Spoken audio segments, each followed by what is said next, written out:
Judy, I want to ask you the first question. First, I want to give the audience, what's a little bit of your creative background? Sure. Thanks for having us. My background, I'm currently the Director of Public Art and Placemaking at the Art Center of the Capital Region.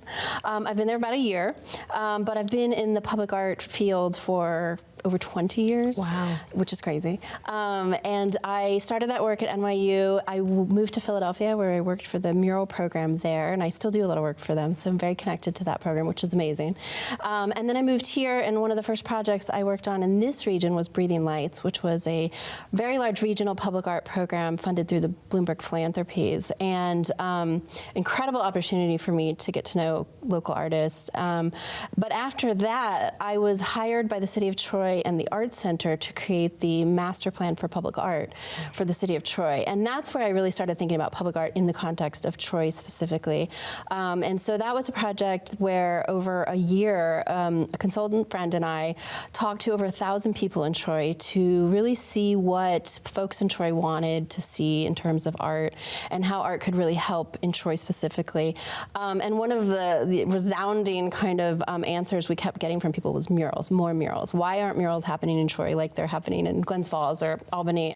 Fast forward 5 years, and a year ago, the Art Center received 2 really large grants, one from the state of New York through the Downtown Revitalization Initiative, and another grant through the City of Troy through the American Recovery Plan Act, ARPA, for just public art. And so we could really start to implement some of these things that came out of the plan.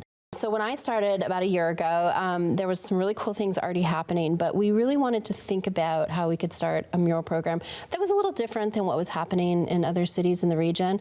So we started doing research, and we came across a program in Oklahoma, of all places, which isn't really known for public art, but once we started looking, there was an incredible program down there called Plaza Walls.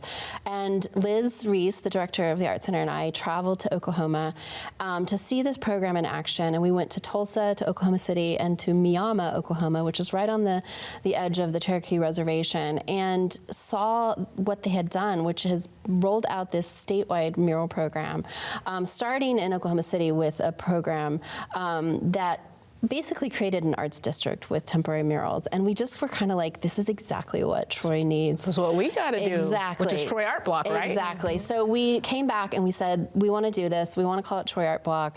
We started looking for a location, and we settled on Church Street. And fast forward a few months later, you know, on October 14th, after a week of working with 29 artists, including Lo, and tons of business owners and partners, we've created an open air gallery in 2 blocks in downtown Troy with 29 murals, and it's just been an incredible journey. And now we're really excited to program that. Heck yeah, and I love it. It's beautiful. And Lo, you're one of the muralist artists. So give us a brief background of your creative endeavors, or who are you as an artist, and then how did you find this project? So my art career actually is very recent, and I would say that my art has been woven into my life and story in pieces, but it wasn't until recently that I started to work on it. I actually found the Troy Art Block in a very unexpected way. My grandfather passed about 2 months ago, and it was actually the funeral, the evening of my grandfather's funeral, that I found. I couldn't sleep. I found it on my phone. I was scrolling, and I came upon the application. And it shows also the application, it's so welcoming. So I was like, I wasn't even thinking, I just started applying, and I've never applied for anything art-related before. So I just started, and a couple weeks later, a month later, I got an email from Judy, I think, and I was just like, wait, is this actually happening? And going back to my art career, which has only been a couple years, honestly, I have been diving into different types of media. I would call myself an interdisciplinary artist, meaning that I used various disciplines and connect them together relationally, and I feel like they affect each other. So I've done things from installations recently and to paintings, and I've done sculpture and furniture design and things like that in my creative process and research. But by the grace of God, I found my path and purpose through it all. That's amazing. And as an emerging artist, how has art been fulfilling to this current journey of yours? specifically through this season for me, it's definitely been healing. Healing for me. And I say that in a way that it's allowed me to discover more about myself and beyond myself. And it's been wonderful to see, like, art is truly a gift. Really is. And knowing that and like living it out is like a whole other feeling and a whole other, I can't even explain how it's changed my life. Hey, I get that. Yeah, I feel right? the same way. I really do. And Judy, this project was huge, 29 muralists. So what were some of your challenges with this? I mean, it was huge. I think the biggest challenge was how quickly we had to move once we got our locations.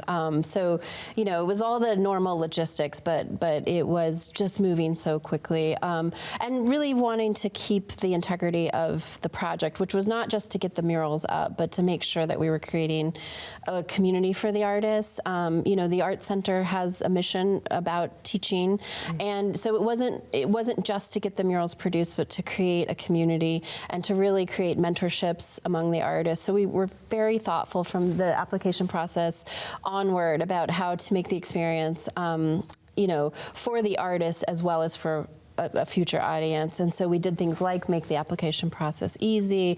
We wanted to kind of curate where the artists were going to be so that they could be mentored by some of the artists who had been doing this a lot longer. And, you know, quite honestly, for me, one of the biggest challenges was to just let artists do what they wanted and not have to pre-approve their images. Yeah, to give them that freedom. And we had to do that because when it's moving so quickly, we wouldn't have time to approve 29, you know, artist concepts, nor would we want to get in the middle of, you know, building owners approving those. And so what again we'd learned from the Oklahoma program was to give artists that freedom to go off of their portfolio and to really trust them to show up as their best selves and see what they create. And that was for me very challenging as a curator.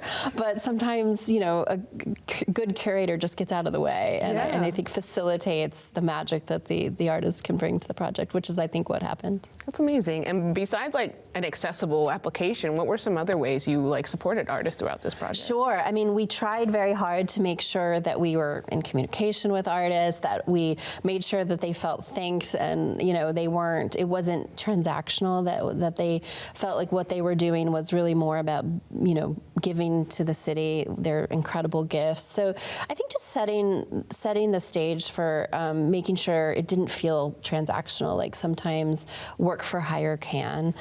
We had a big thank you dinner for the artists. And again, I think we just tried to create somewhat of a community so that artists could get to know each other. And I think one of my goals is to really start building that connective tissue among artists so that, you know, public art isn't just about making spaces beautiful. It's about creating a real desire in this region for more art in more places and to let artists be change makers and leaders in some of the biggest kind of exciting things happening. So, you know, just trying to kind of create that connective tissue. That's really, really important. I would think you would agree as well, right? Yeah. So, Lo, I have a question for you. What was your highlight of this project? Hearing all the positive things you have to say. So I want to know your golden moments. There's a lot. There's a lot. This is my first mural. That's a big highlight for me in my career, my life. And it's beautiful. It is. It's one of my favorites. Thank you so much. One of the major highlights, I would say, is the mentorship and the friendships that I've gained. I joke about it. I mentioned that it felt like I was at camp, and like we're all like mural camp, and all these artists came together, and we like became friends for the week, and then like it got sad when we had to leave and say goodbye to each other. But it was so wonderful. I learned so much from so many artists, so many people that are in the community in general, and also the people coming by and walking by that are part of the community itself. I think it's such a beautiful thing because I've just moved here. I used to live here, but I moved back, and it was wonderful to see the connection because I was craving that connection with the community again, and also the art community. So it was like match made in heaven, like perfect. So getting to talk with people in the community and how it's affecting them, it was like a wonderful thing to hear. And lastly, the creative freedom that we got to express. Since like I said, it was a healing process for me, and getting to like lay it out there. This is my first piece I got to create since I moved back, so it's been 6 months. So first personal piece, and what an honor that it was at Troy Art Block. Yeah, you're leaving your mark in your like place that you hopefully love. You know, Troy's great. I love it. It's very artistic, and I do appreciate all the work all these organizations are doing locally to foster a community of creatives. That's so important for me specifically as an artist, and I know it's Sure. very important for you both.